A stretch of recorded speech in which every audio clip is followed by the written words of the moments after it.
So today I feel like telling the story of the time that my father set himself on fire and somehow survived. Okay, so how do we even start this story? So this was back in 2007. I was 9 years old. Me and my family were on a vacation a few hours away from home. Uh, my family had a second house that we would always spend time in, like during holidays, during the summer and everything. So we'd come up and hang out for the weekend or maybe sometimes even a full week and do whatever, like just hang out and do shit in the countryside because we're from New York City. So it was like a nice little getaway. Anyway, none of that's important. But the point is, we were there during a weekend. I think it was during my spring break when I was in the third grade, it would have been. And my father went out to burn garbage illegally, of course.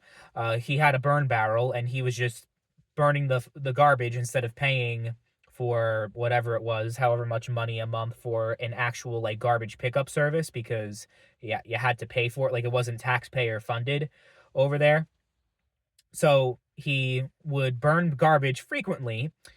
He would put so sometimes he would most of the time he put lighter fluid in, but one time he decided, I guess because there wasn't any lighter fluid and he didn't feel like running all the way to the store and go, getting the lighter fluid and then going back just to get lighter fluid to burn the garbage. So he decided to use gasoline instead. So I guess you guys can see where the story is going. He burns the garbage, he pours the gasoline in, he lights it, and he accidentally poured some gasoline like on his shirt. It was a polo shirt, kind of like this actually, and it caught on fire while the garbage was burning, and his whole fucking shirt suddenly, like the fire was spreading.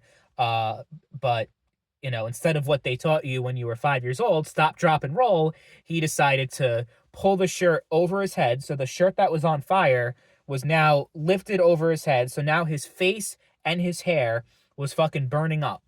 And he was so I didn't see it actually happen, but I saw him come back into the house and he looked like literally he looked like a fucking pumpkin. Like he didn't look like my father. Like I knew it was him, but I'm like I literally said I was 9 years old. I'm like, what the hell happened to you?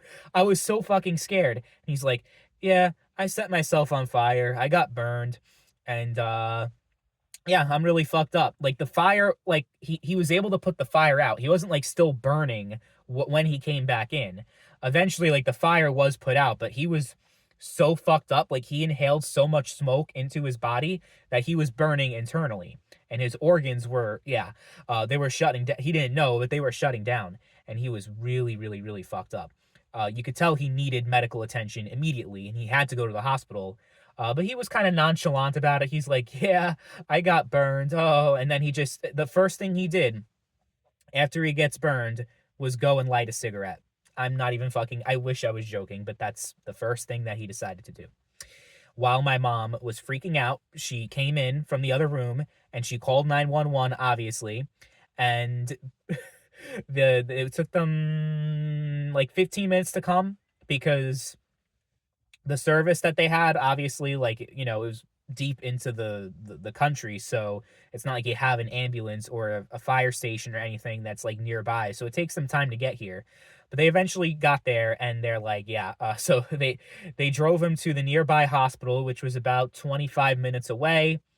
And that hospital, by the way, was fucking horrible. They had no idea what the hell to do with him. They were actually going to send him home even though he was burning internally and he was all fucked up. They're like, yeah, sir, he was like pretty much incapacitated. Like he couldn't fucking walk, he couldn't move. He was like really just fucked up because he was suffering. He was in so much pain.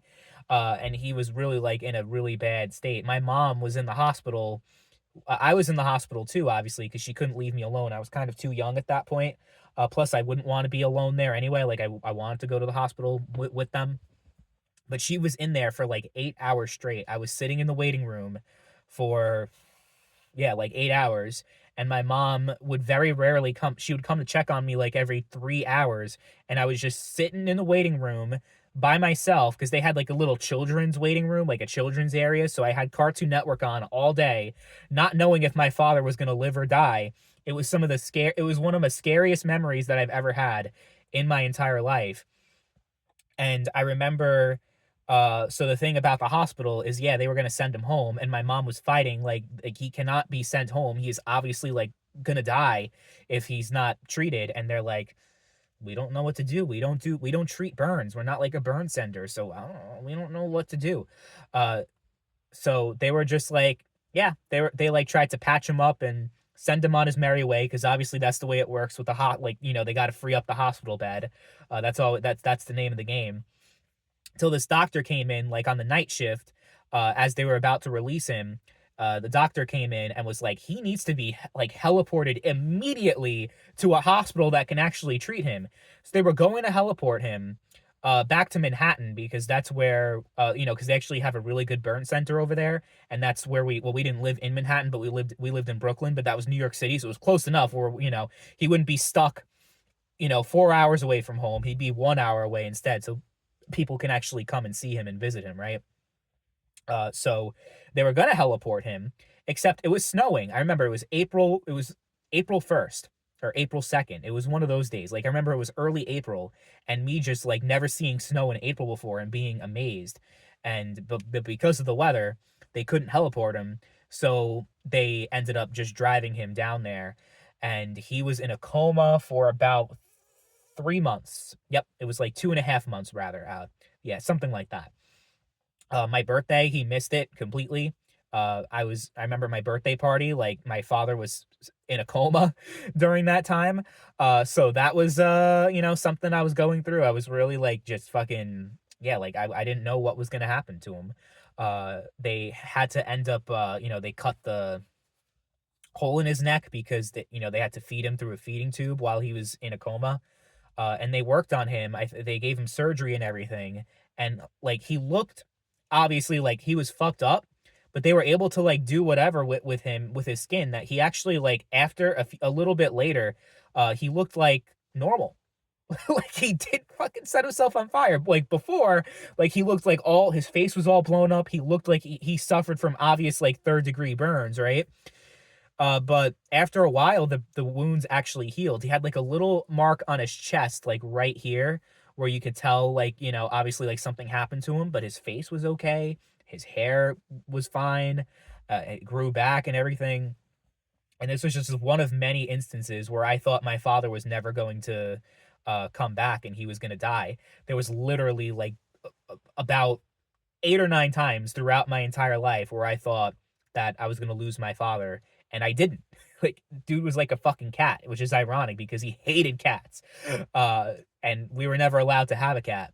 But he literally, dude was a motherfucking cat. My dad had 9 lives, and he used every single fucking one of them. Like, there's so many fucking dad stories. My dad almost died. I can make like literally like fucking 9 or 10 videos about that. Until he eventually passed away. But that wasn't until years after that. And it had, honestly, I was going to say it had nothing to do with this situation, but he did have skin cancer. And I remember me and my mom were wondering if there's a correlation between the skin cancer and his fucking whole face being fucking burned. Yeah, maybe. It's kind of like the 9/11 thing, where like years later something came up, like, people who were on at ground zero.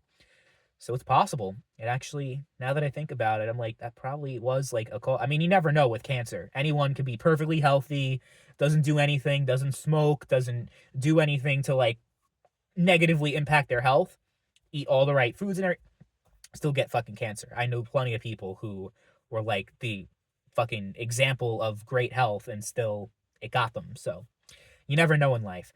But that was pretty crazy. And then he eventually, yeah, it was like mid-June. It was like I remember it was towards the end of my school year. Like school was almost over.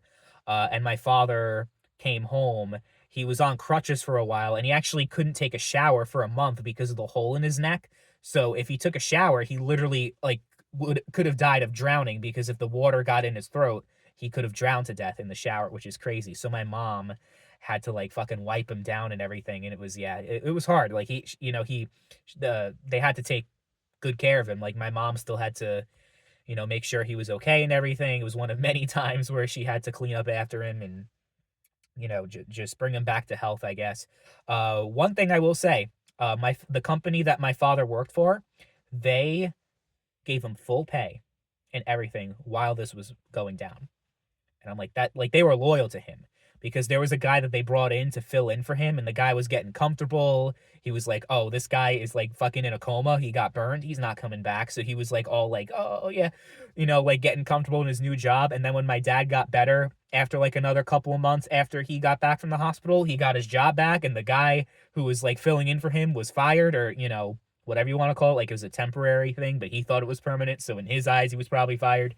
Um, but that really stood out to me because these companies, like, for the most part, they'll fuck you over any chance they can get. But with him, because he was there for 20 years and he was an integral part of that organization, because it was a small, like, he did like some shit in Wall Street, but it was a small company, like tight knit, had maybe like less than 30 employees. Had a lot to do with like trading and foreign currency. I honestly still to this day don't know exactly what my dad did for a living. He tried to explain to me so many times and it just went right through my head. But that was like one thing that was like really cool. And that was a great thing that they did for him. So financially and everything, there was still stability because my mom at the time would stay at home and my dad was, I guess you could say, the breadwinner. He was the one that was bringing in all the income. So that it was good that that money was not tight, and everything worked out at the end, at least in terms of that story and that situation. I remember my dog. Like, another thing I remember is my dog who fucking loved my father. Like, it's funny because my mom picked the bulldog. My mom picked her out, but it was my dad who she fell in love with. Like, that happens every time, like in the family, like all the dogs we've had over the years. One person picks the dog, but the dog picks someone else. Like, it's so funny. But she was like fucking, like, I've never seen a dog react like that to a person like returning. Like, you see those videos of the military veterans, right? And they come back after years and the dog goes crazy. This was like 10 times that reaction. Like, I fucking swear the dog was like going insane. But she also knew. She knew he was sick. So she like knew not to like jump on him or do anything. And she was like by his side the entire time, like laying right next to him, putting her little head on his leg, and yeah, that was nice. But I remember that was actually a really tough year, like from 2006 to 2007. Like, I kind of have it in the back of my mind, especially because there was some more fucked up shit that happened in later years. But yeah, it was like a really tough 6 month stretch from like November until like May, June of that, like November 2006 to like May 2007. My sister got fucking sick and like she started to have health problems. And then my father got fucking burned alive. And and obviously ruined our trip because we spent the whole time like, worrying about him. So my whole spring break was fucking ruined, obviously. Not that was obviously, even, me being a little kid, like that was in the back of my mind. I was like worried about my fucking dad. But he pulled through. He fucking survived. And there's like there's so many more. I'm gonna have to make more videos just talking about this fucking man because he was insane. Like, the dude was made out of fucking steel.